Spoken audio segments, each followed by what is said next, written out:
One of the best things that I ever did to develop my own painting style was to figure out my favorite filler flowers and greens. So it's time for you to do the same. But we're gonna start today by learning to paint a number of different flowers, buds, vine, leaf groupings that just will elevate your artwork, take it to the next level, and take that stress off of you. I kind of like this painting, but there's a weird hole there and I don't know how to fill it. Now you're gonna know how to fill it. So do you wanna paint with me?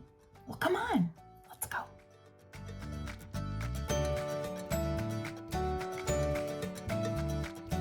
Let's dive in. I'm using Arches watercolor paper, cold press 300 pound. I am using a few of my Art for Joy's Sake watercolor brushes, the cat's tongue, the liner brush, and the 1/4 inch dagger. If you just have a round, use a round. It's gonna work.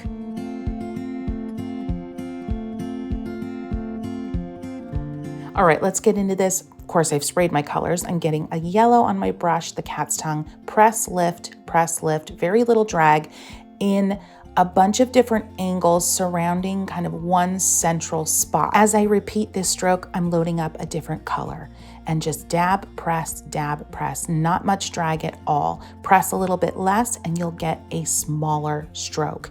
And then I'm gonna grab my liner brush, whatever green you love, and just touch into the bottom of each stroke and make a downward line from there. What you're gonna get is a little bit of color explosion and then that beautiful thin line, and they're all congregating at one point towards the bottom. Love it.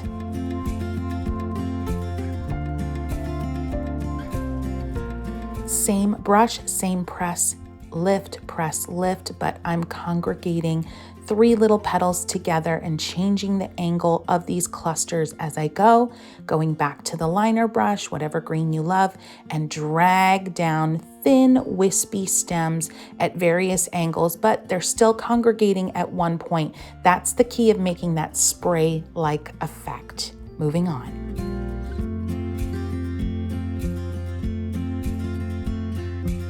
Grabbing my 1/4 inch dagger, press, drag, lift. It's a long drag twice over to create a wider leaf. Press, drag, lift, And notice these leaves are being created in a slight curve and a press, drag, shorter drag for a shorter leaf, and then just a light stroke down the middle to connect everything together.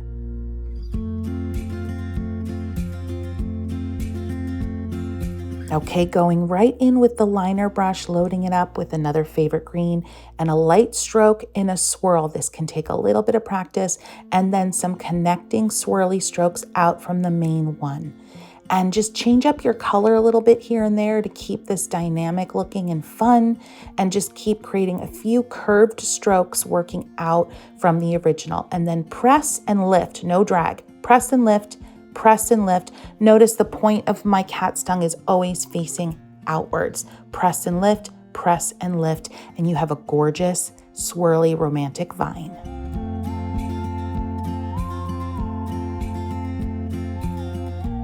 Cat's tongue again, press and lift around a imaginary center that you keep blank for right now, always having the point facing out, so the thickest part of your stroke is at the center, and just radiate around.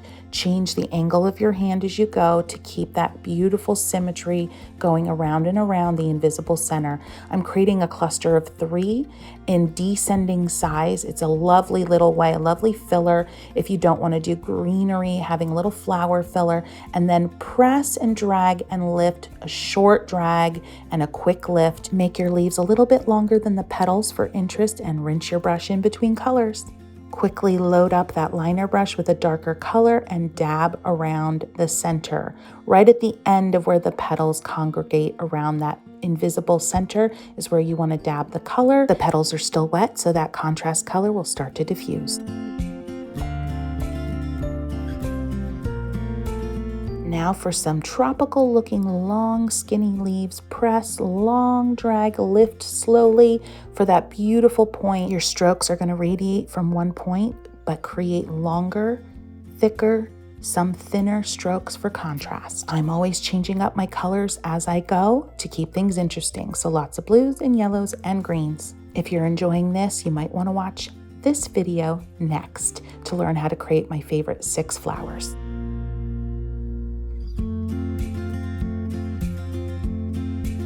Grab your dagger and make a few squiggles around an imaginary center.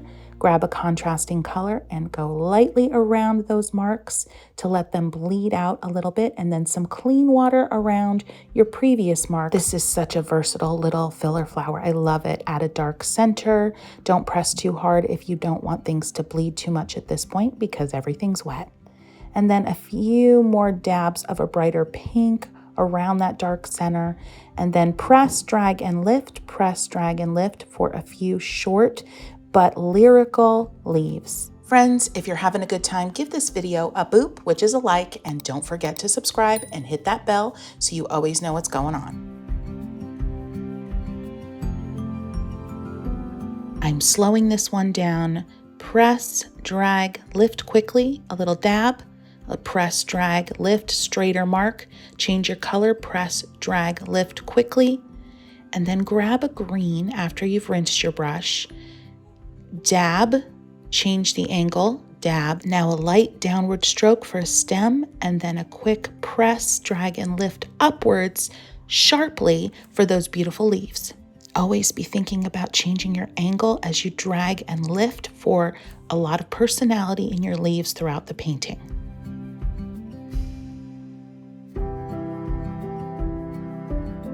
Grabbing my liner brush, I am going to sketch with my brush. This is a great filler. It adds a lot of whimsy to your painting, and even if you don't have sketching skills, you could do it.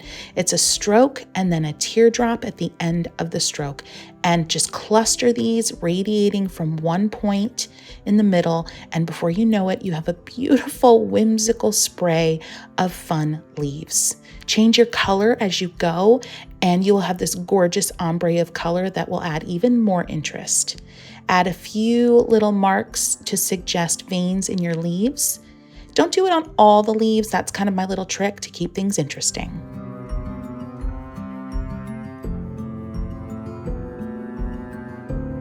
I lied. I'm bringing in another brush, my number 2 round. Dab and drag slightly. Dab, drag slightly around a point and fan out as you go. Load your dagger with a green and drag down from each yellow brush stroke. Lightly, super light touch, and they're all meeting at one point to create almost a bouquet style. And then a few darker, press down harder strokes. And there you have it. Add a few dots at the base of each yellow mark, and you're done. I love this one.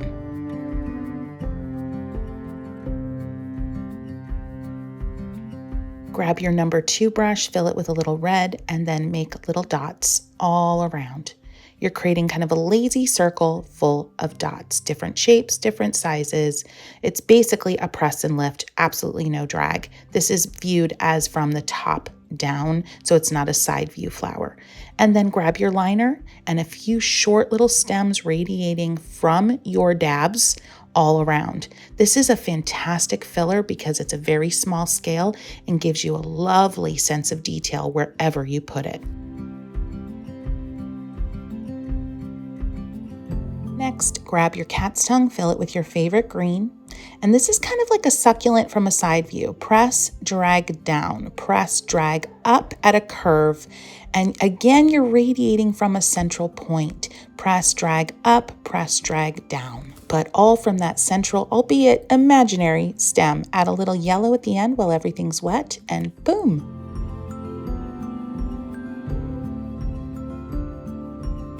Grabbing my liner brush and loading with a soft pink, kind of sketch a swirly round kind of blob. Swirl around and around the center with your brush until you get about a quarter or maybe a $50 size.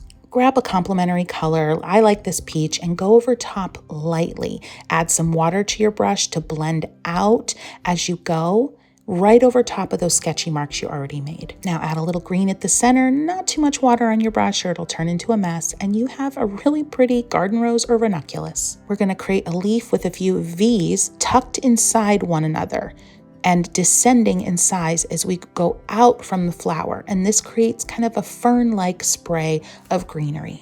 Love this one.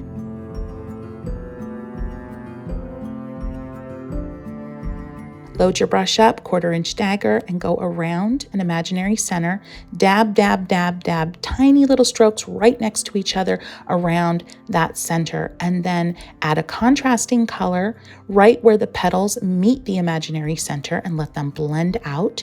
And then go around the edge of your flower with that same color very softly, just a few dabs, and let it blend, blend, blend out.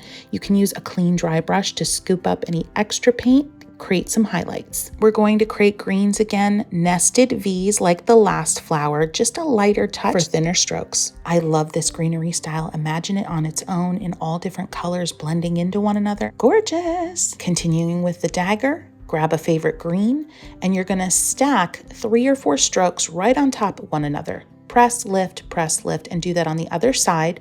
And then a light touch, simple stroke down the middle, and then a few short strokes radiating out from that middle stroke, and you have a very simple fern.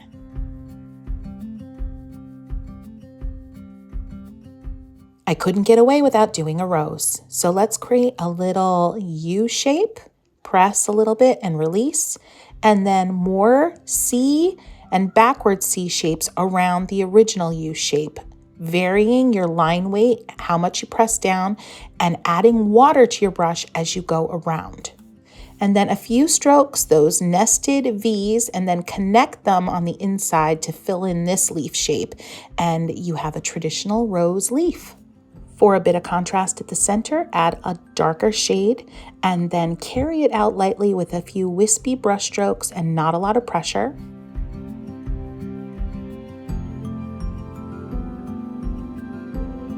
Last but certainly not least is what I like to call a maidenhair fern-like shape.